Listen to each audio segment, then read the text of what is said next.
अस्सलाम वालेकुम dear students, हम एंटरप्रेन्योरशिप सब्जेक्ट पढ़ रहे हैं और उसका यूनिट 3 हम पढ़ रहे हैं। उसका आज का जो हमारा टॉपिक रहेगा वो रहेगा ग्रोथ एंड सस्टेनेंस। एक बहुत ही इंपॉर्टेंट टॉपिक आपके सिलेबस के हवाले से। तो चलिए देखते हैं ग्रोथ एंड सस्टेनेंस क्या होता है।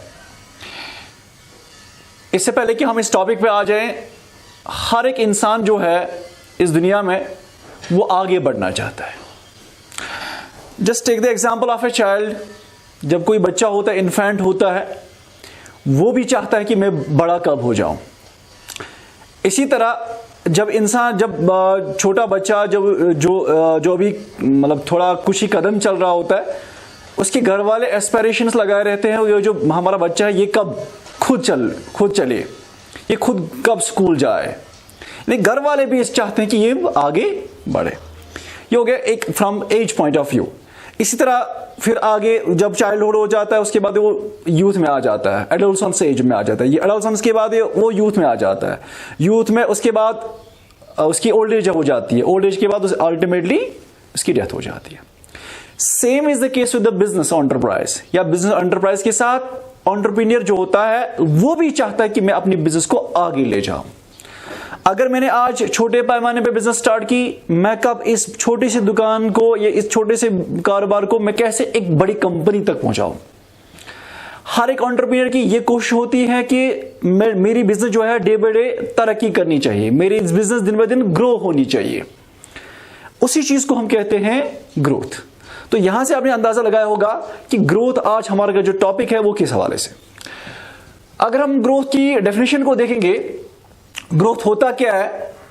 When there is permanent increase in its sales, turnover, assets, volume of output, etc. of a business enterprise.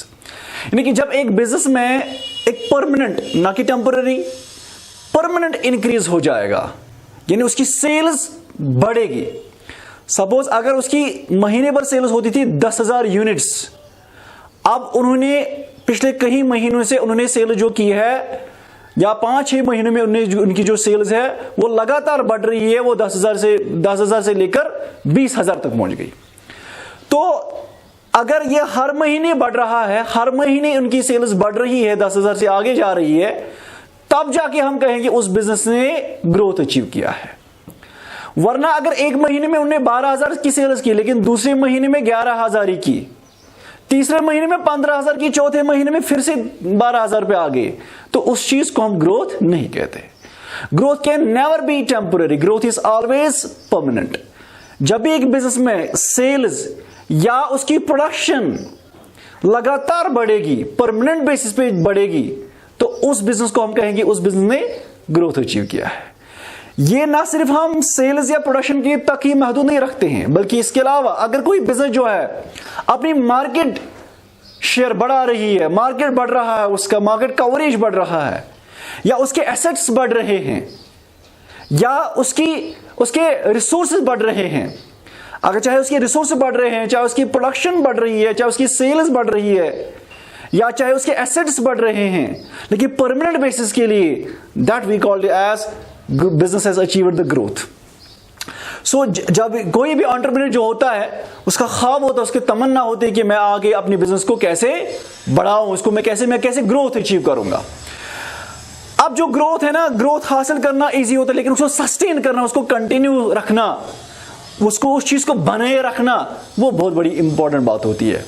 हर कोई एंटरप्रेन्योर ग्रोथ अचीव करने के साथ साथ अपनी उस ग्रोथ को सस्टेन करना चाहता है, मेंटेन करना चाहता है, कंटिन्यू रखना चाहता है। उसी चीज को कहते हैं सस्टेनेंस।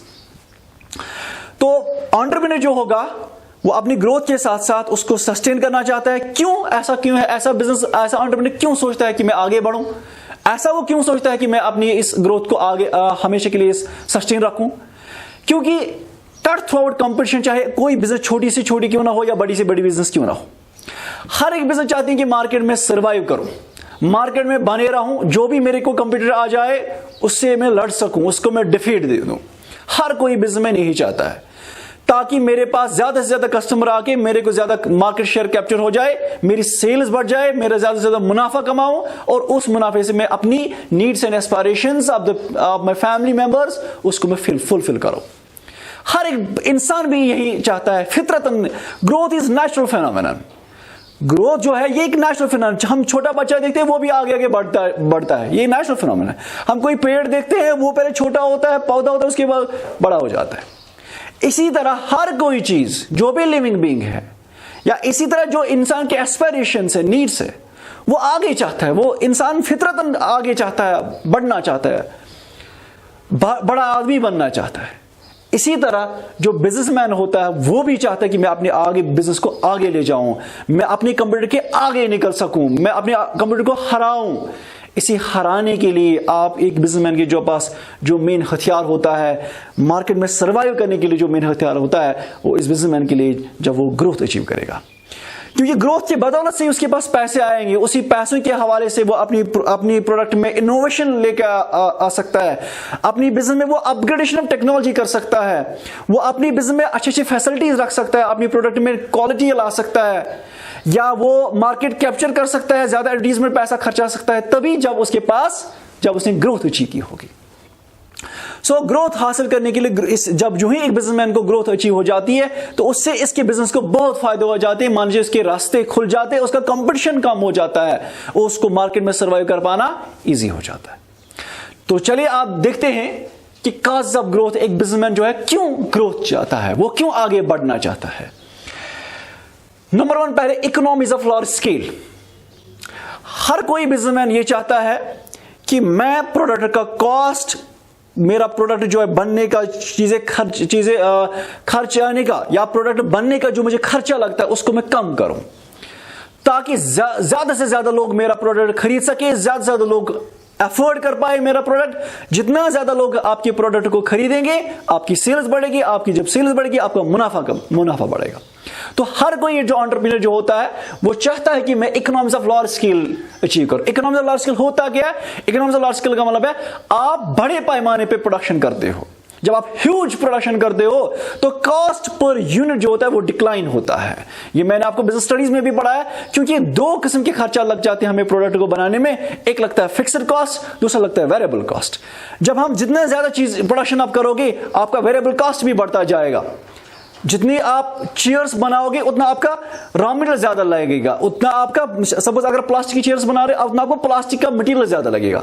लेकिन अगर आपने कोई बिल्डिंग किराए पे ले ली है, उस बिल्डिंग की जो किराया है महीने भर वो फिक्स्ड है, चाहे आप 1 चेयर बनाओ, 10,000 चेयर बनाओ, 1 लाख चेयर्स बनाओ, तो जो फिक्स्ड कॉस्ट है वो कांस्टेंट रहता है। वेरिएबल कॉस्ट बढ़ता तो है लेकिन फिक्स्ड कॉस्ट आपका जो है वो कांस्टेंट रहता है। इसी फिक्स्ड कॉस्ट की कांस्टेंट रहने की वजह से overall total cost per unit, मैं कॉस्ट पर यूनिट की बात कर रहा हूं, एक प्रोडक्ट को बनाने का जो खर्चा है वो डिक्लाइन हो जाता है। तो हर कोई एंटरप्रेन्योर जो है वो इकोनॉमिक्स ऑफ लार्ज स्केल चाहता है। इकोनॉमिक्स ऑफ लार्ज स्केल तभी मुमकिन है जब एक बिजनेसमैन ग्रोथ करेगा, जब एक बिजनेसमैन लार्ज स्केल प्रोडक्शन करेगा, लार्ज स्केल सेल्स करेगा। लार्ज स्केल प्रोडक्शन से क्या हो जाएगा? कॉस्ट पर यूनिट कम हो जाएगा, विद द रिजल्ट उसका प्रोडक्ट मार्केट में बिक पाना आसान हो जाएगा कल, और ज्यादा से ज्यादा वो मुनाफा कमा सकता है। Second reason, technological progress. हर कोई बिजनेसमैन चाहता है कि मैं ग्रोथ अचीव करूं, लेकिन ग्रोथ हासिल करने के लिए और एक इंपॉर्टेंट फैक्टर जो है दैट इज टेक्नोलॉजिकल अपग्रेडेशन। अगर आप प्रोडक्ट बना रहे हो लेबर इंटेंसिव की टेक्निक के जरिए से, आप लेबरर्स का इस्तेमाल करके, आप एम्प्लॉयज का इस्तेमाल करके कोई प्रोडक्ट बना रहे हो या कोई सर्विस दे रहे हो, तो ऑब्वियसली जो आपका लेबर खर्चा है वो एक इंपॉर्टेंट एस्पेक्ट बन जाता है चीजों के खर्चे में, और एक वो ह्यूज कंट्रीब्यूशन होता है प्रोडक्ट का कॉस्ट में। जो सेकंड नंबर पे आ जाता है मटेरियल के बाद, वो आता है लेबर कॉस्ट, जो हमने इससे पहले वीडियो में भी बताया।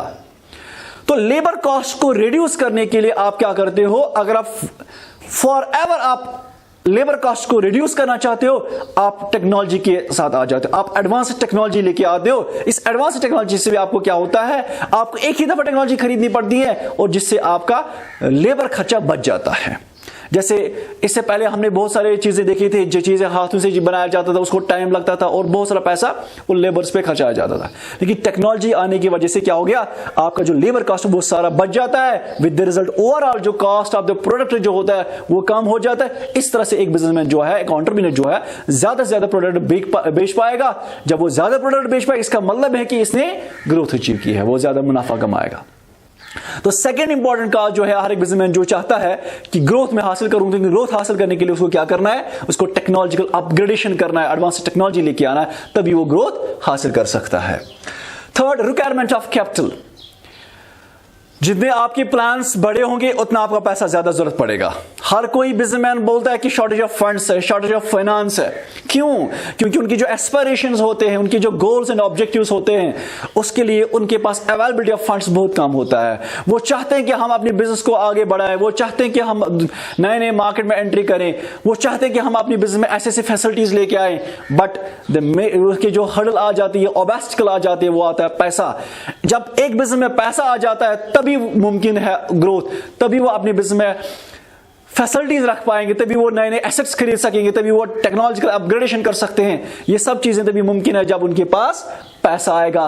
कैपिटल रिक्वायरमेंट से ही, कैपिटल रिक्वायरमेंट की वजह से आप चाहते हो कि मेरे को कल ज्यादा पैसा आना चाहिए। ये ज्यादा पैसा तभी आएगा जब आप ग्रोथ अचीव करोगे, जब आप ज्यादा प्रोडक्शन करोगे, जब आप ज्यादा सेल्स करोगे, जब आप ज्यादा मार्केट शेयर कैप्चर करोगे, तभी जाके कल आप पैसा कमा सकोगे, तभी जाके आप अपनी बिजनेस में बिजनेस को अपग्रेडेशन कर सकते हो, टेक्नोलॉजी ला सकते हो। तो थर्ड रीजन जो है, थर्ड का जो ग्रोथ के पीछे है, वो जो ये है कि आप चाहते हो कि हम ज्यादा से ज्यादा पैसा कमाएं। जो एम्बिशियस होता है ये पैसे कमाने की, वही इसी वजह से आप अपनी बिजनेस में ग्रोथ चाहते हो। Fourth, personal ambition. एक इंसान का जाती मकसद होता है कि मैं अपने बिजनेस को बढ़ाने के साथ साथ मेरी अपनी ड्रीम्स में फुलफिल करना चाहता हूं, मैं भी दुनिया को सैर करना चाहता हूं, मेरे को भी अपना एक प्राइवेट जेट होना चाहिए, या मैं अपनी फैमिली मेंबर्स को अच्छे से खिलाऊं, अपनी फैमिली मेंबर्स को उनके एस्पिरेशंस को मैं फुलफिल करूं, उनकी नीड्स को मैं फुलफिल करूं, मैं अपने घर का स्टैंडर्ड ऑफ लिविंग इंप्रूव करना चाहता हूं, मैं अपनी लाइफ अच्छे से गुजारना चाहता हूं, मैं अपनी गरीबी को हटाना चाहता हूं। इस चीज को मद्देनजर रखते हुए एक एंटरप्रेन्योर जो होता है वो चाहता है कि नहीं, ये सारी चीजें तभी मुमकिन है जब आप मेरी बिजनेस में ज्यादा सेल्स हो जाएगी। यानी दूसरे अल्फाजों में वो कहता है जब मेरी बिजनेस में ग्रोथ अचीव हो जाएगी, तब मेरे एस्पिरेशंस फुलफिल हो जाएंगी, तब मेरे घर वालों की नीड्स फुलफिल हो जाएंगी, तब मेरे ख्वाब पूरे हो जाएंगे। पर्सनल एम्बिशन, पर्सनल ड्रीम्स तभी फुलफिल हो जाएंगे जब आप अपने बिजनेस में, अपनी एंटरप्राइज में ग्रोथ अचीव करोगे। तो ग्रोथ अचीव करने से उसकी सेल्स बढ़ेगी, सेल्स बढ़ना ही ग्रोथ ही है। और जब सेल्स बढ़ेगी, पैसा ज्यादा आएगा, पैसा ज्यादा आने से ही वो अपनी पर्सनल एम्बिशंस, वांट्स सेटिस्फाई करा सकता है। इसके बाद improved means of transport and communication. ये और एक रीजन है और एक काज है ग्रोथ के पीछे। आप चाहते हो कि नहीं, हमारे बिजनेस में जो ट्रांसपोर्ट फैसिलिटी है, मैं इसमें चेंज लाना चाहता हूं, मैं उसमें सुधार लाना चाहता हूं। हम अपनी गाड़ियां रखना चाहते हैं, हमें लोकल गाड़ियां हायर नहीं करना चाहते हैं, हम एक गुड कम्युनिकेशन सिस्टम क्रिएट करना चाहते हैं। ये गुड कम्युनिकेशन सिस्टम या गुड ट्रांसपोर्टेशन सिस्टम जो आपके बिजनेस के लिए बहुत ही दो इंपॉर्टेंट चीजें हैं। ये सब चीजें तभी मुमकिन है जब आप अपनी बिजनेस के अपने ये चीजें रखना चाहते हो, एक vibrant system of communication and transportation रखना चाहते हो। तो उसके लिए आपको पैसे चाहिए, उसके लिए आप ग्रोथ चाहिए, उसके लिए आपको ज्यादा सेल्स करने की जरूरत पड़ेगी, उसके लिए आपको ज्यादा प्रोडक्शन करने की जरूरत पड़ेगी। जब आप ज्यादा प्रोडक्शन करोगे, ज्यादा सेल्स करोगे, तभी आपके पास पैसा आएगा, तभी उन पैसों से आप अच्छा ट्रांसपोर्टेशन सिस्टम रख पाओगे अपने बिजनेस के लिए, तभी आप गुड कम्युनिकेशन सिस्टम क्रिएट कर पाओगे। सारी चीजें जो जुड़ी हुई है ना, वो इसी ग्रोथ के साथ जुड़ी हुई है। इसके अलावा मोस्ट इंपॉर्टेंट जो एलिमेंट है, कॉज है, that's elimination of competition and price war. हाँ, एक इंपॉर्टेंट जो चीज है, हर कोई बिजनेसमैन जो चाहता है कि मैं इस प्राइस वार की टग में नहीं रहना चाहता हूं। ये जो कल मैं अपनी प्रोडक्ट का 1 रुपया कम करता हूं, मेरा कंपटीटर 2 रुपया कम करता है। मैं अपनी प्रोडक्ट का प्राइस 1 रुपया एक्स्ट्रा करता हूं तो दूसरा कंपटीटर 2 रुपया एक्स्ट्रा करता है। ये जो प्राइस टग है या competition, cut through out competition है, इस कंपटीशन के झंझट में मैं बाहर निकलना चाहता हूं। क्योंकि जितना ज्यादा कंपटीशन होगा उतने बिजनेस फर्म्स को नुकसान होगा। क्यों? क्योंकि उनको ज्यादा एडवर्टाइजमेंट पर पैसा खर्च हो जाता है और उसकी वजह से सेल्स पे असर पड़ता है। जब वो प्राइस में ज्यादा हायर प्राइस चार्ज करते हैं, उससे कंपटीटर फायदा उठा लेता है। इस तरह जहां पे भी ज्यादा कंपटीशन होगा, वो बिजनेस फर्म्स के लिए नुकसानदेह साबित होता है, वो उनके लिए हेडेक है।